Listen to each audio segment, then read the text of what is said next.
Welcome to my top 10 action figures of 2024. If you know me, you know that I love Mythic Legions, and it is pretty much the primary thing that I collect these days. And for that reason, I did a completely separate Four Horsemen Studios Mythic Legions, Cosmic Legions, Figura Obscura top 10 list. And this list today will exclude figures from that list. Now, you're looking at a Rakagor who was very, very high on my top 10 Four Horsemen Studios, and he would have been the top of this list. So if you were to say, include include the Four Horsemen stuff, like do a list of everything, just put this guy right at the top, and that would have been the list. So the rest of this list is going to be my top 10, everything else I collect besides Four Horsemen, besides my focus line. So the system I used here was I decided to choose 10 figures across all of the, maybe not all of the lines, but like a good sampling of all of the things I collect or collected or picked up this past year in terms of like a variety. So I didn't just put like all the Savage Crucible in there or all of the vintage collection figures in there or all of a particular thing. I picked pretty much like one from each line and I tried not to repeat. And then the idea was like, if I could keep 10 figures and I had to give away all the rest, or I had to sell or throw away all the rest, which 10 figures would I keep? And these 10 represent that. That's how I chose the 10. But in order to rank those 10, I didn't simply rank them by my favorites. I didn't say, okay, these 9 I would keep, and then these 8 I would keep, and then I didn't do them that way. What I did was created a categorical system. If you saw my 2023 lists or my this year's Mythic Legions list, you are probably familiar with it. So the categories are the look, which is visuals, purely visuals, shelf presence, and just kind of like paint applications, sculpt, all that good stuff. The next one is bang for your buck, highly subjective, but this is how I feel all of these are really highly subjective, but this is how I feel about the value per dollar when you buy a figure and, like what you get for your money. So like something that costs $100 isn't automatically going to be low value or low bang for your buck against a $20 figure, but the price does matter. It just depends on like what it comes with, how much fun it brings, and what kind of value it has for that money. So like $100 figure compared to various other $100 figures, where would I like position that? So that's bang for your buck. And then the next one is hand candy. This is playing with the figure, the feel of the plastic, potentially popping and swapping, and like how easy it is to mess around and customize things, articulation, all of that stuff kind of wrapped into one. So hand candy, yes, I think a lot of people would probably just say articulation, but for me, it's more than that. It's the quality of the plastic, it's the movement, it's everything. And then the next category is lore and character, which is a tricky one. Sometimes I feel like the bios are well written, and even though it's something that is pre-existing and it's not necessarily like new original content, it might be a nice presentation, the box art, just like the presentation of it, the particular character, if it's like a favorite character of mine, or if it's like something that rarely gets done or is an absolute classic, or I don't know, like it's, again, these are very subjective things. Pretty much all of these are very high on my lore and character ranking because I wouldn't really buy a character that I don't like. So, it's tricky to rank them. So just don't consider like if you see something like, and pretty much this goes for every category, if you see something very low on the numbers, it's just low among these 10. It's not low. It's not like a bad score. It's just low among these 10 because something had to be 10 and something had to be 1. So we have lore and character, and then I have the wow factor, which is the intangible. Just that, like kind of like everything put together, how it all comes together. And when you get that figure in hand, how just blown away you are, that experience of getting it out of the box and playing with it for the first time, taking photos, like just kind of all of those intangible things that are hard to quantify. That's wow factor. So of all of these, that is definitely the most subjective. So for any particular character, let's say Hand Candy, I ranked all 10. So I basically made 5 top 10 lists and then ranked them like this. First place got 10 points, second place got 9, third place got 8, and so on down to 10th place, which gets 1 point.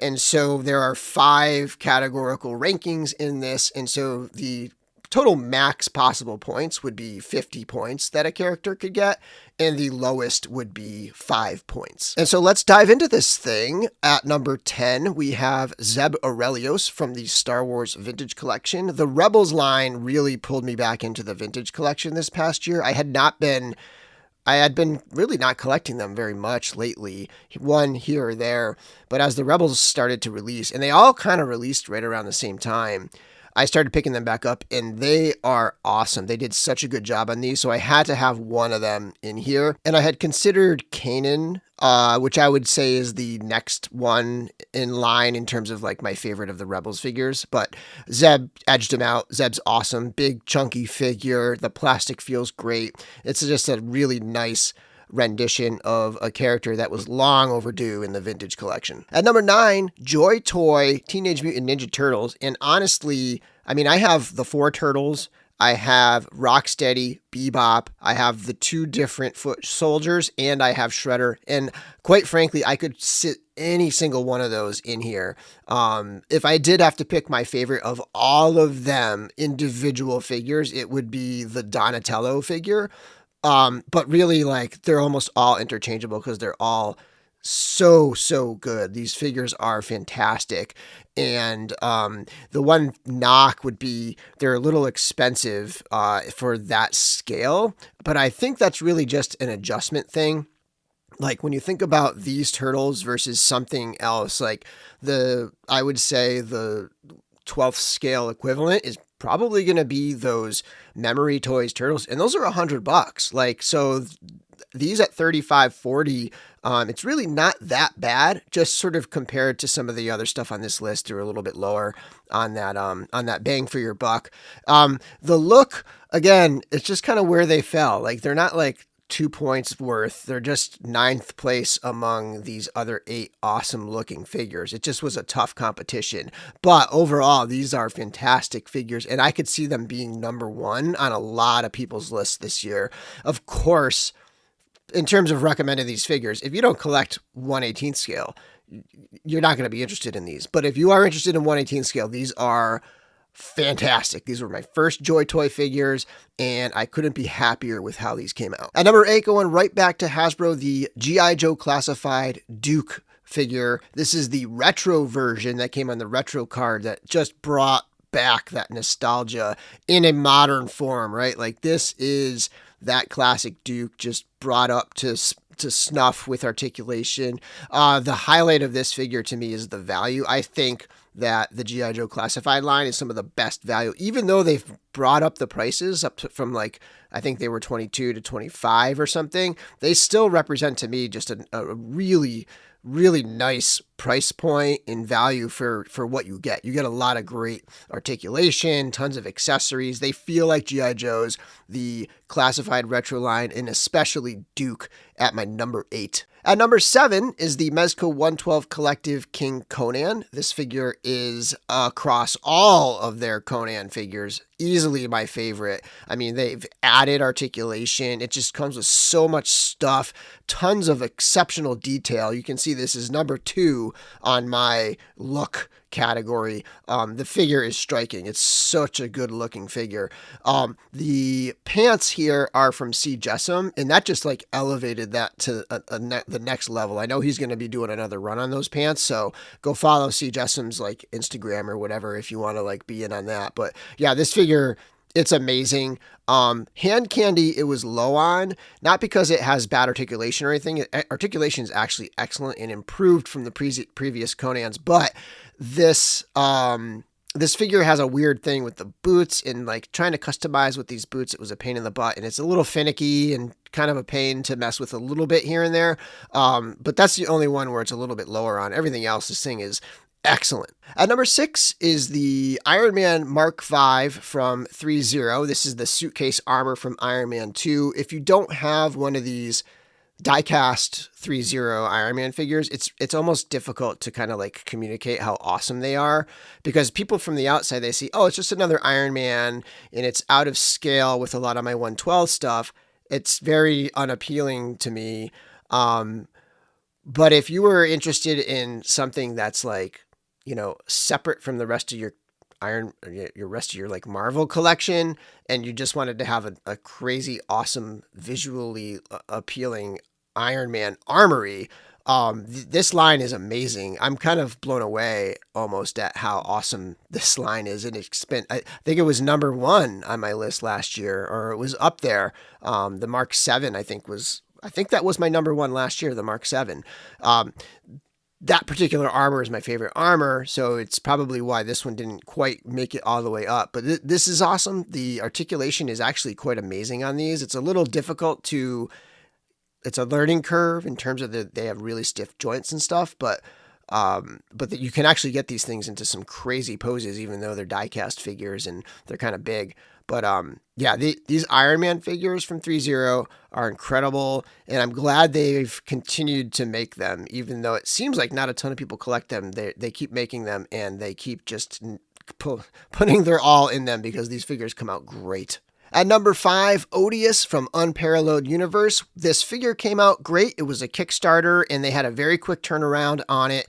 It feels almost like if you were to say cross a Mezco 112 figure with a Spiro Toys Animal Warriors of the Kingdom figure and kind of like mash those together, that's what you get, because this figure has amazing cloth goods on the outside, and it looks great with all the cloth goods, but you could take those cloth goods off and it's got a really cool, super articulated beast body underneath. Comes with a ton of heads and hands and accessories. It's super, I don't want to say modular, but like it's a lot of fun to throw other clothing on it and to kind of mix and match it with other things. So like, for example, I have like a 4 Horsemen. I have a Mythic Legions Cabal t-shirt on one of them. I have the exclusives with the jumpsuits, and it's just one of those figures that has so much character that it's a lot of fun to have like a bunch of different Odiouses, almost like Gomez. You have your various Gomezes, and then like you have your various Odiouses, and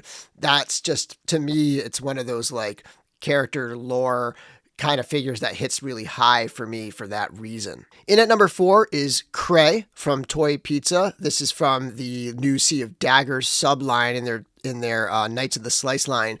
This is a Glyos figure, and Glyos has really risen up to be the number 2 collection I have now. It was, Mythic Legions is number 1. I don't think that's going to change, Mythic and just general 4 Horsemen stuff. But the next one, in terms of the sheer number of figures I bought in 2024, it's definitely Glyos stuff. I really love supporting the small artists, the independent artists, and just seeing like how creative their minds are outside of the usual nostalgia driven. There's definitely nostalgia driving a lot of just the fact that these are toys, but just all of the big mass marketed licensed stuff. It's just very appealing to me and refreshing to get into this Glyos stuff. Jesse does an amazing job with the lore and the storyline, and his entire Patreon, and just like all of this stuff that he writes, and he does little movies, and he does trading cards, and like it's like the full package when it comes to the Knights of the Slice stuff. It's really, really cool. That's why it's number 1 on my lore and character. The creativity is just out of this world amazing. And as far as hand candy goes, Glyos, if you haven't had a Glyos figure, just grab one and pop it apart and play with it and mess around and feel the plastic and just feel how fun it is to just play with toys again and not just like pose it, put it on your shelf. I literally have like piles of Glyos all around everywhere, and I'm constantly playing around with them. This figure is awesome. This is, these are 4 of the various Cray builds that they did, and there's a whole bunch more. And I think there are some crays still available on Toy Pizza's website. So like this is a readily available figure and he'll be making more. It's fantastic. I will say that this is a rather expensive figure. It's up there at the top level of Glyos prices, but it's also got a lot of different parts. The tooling and the complexity of this figure compared to most Glyos figures is like through the roof. So I totally understand why this figure is expensive. It's just a little bit more, and you can feel like you're not getting quite as much for your money because it is very expensive. But overall, this figure is amazing, and I'm a little surprised it wasn't number one on the list, honestly. Getting into the top three, at number 3 is Kamo of the Isles. This is a Savage Crucible Wave 1 figure from their Kickstarter. And then we've got Wave 2 coming very, very soon. I think Wave 2 might be on the water or it's going to be shipping from the factory very soon. So we'll have those in hand as well. And yeah, this figure's fantastic. The whole wave was all these like lizard people, Lemurians, Saurians. And this guy is I think he's a half human, half Lemurian. And this is hands down my favorite from that first wave. It's just so unique. It's got a ton of character. It's the hero from the wave. At least in my mind, it's the hero of the wave. And you can just see the sharp sculpture, the very detailed paintwork. The one gripe of the figure was that the feet were a little wobbly, but they replaced the feet. So we got new feet. They don't have that toe articulation. They are nice and flat and it stands really well. So they did a good job of like fixing that one issue that they had. These are pretty fun to pose and to pop and swap and to mix and match with the other figures. So yeah, I'd say that this first offering from Savage Crucible was a huge success. A lot of people really love these figures. Excellent work, and I'm looking forward to Wave 2. Number 2, Action Force Praetorian from Valiverse. This is a line that I've actually stopped collecting, but then they revealed the Praetorian, and I was like, that's a pretty sweet design. I think I might need to pick that up to like mix in with my Cosmic Legions, right? I did not expect it to be this absolute home run that it is. It's got amazing sculpture. It's got a ton of accessories, excellent paint work. It's got incredible articulation. This is one of those figures that you take out of the box and you pose up, and you just want to play with this figure. You want to pose it up, hand candy all the way.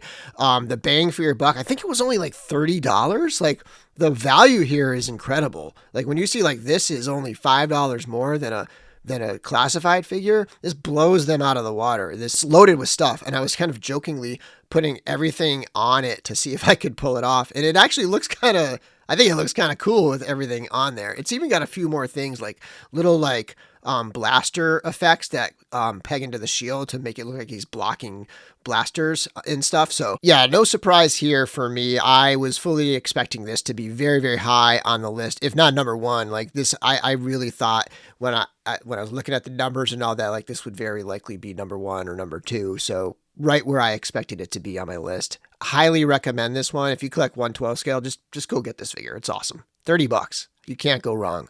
And here we go. Number 1 on the DorkLair Top 10 action figure list of 2024. This is the Transformers Studio Series 86 Optimus Prime.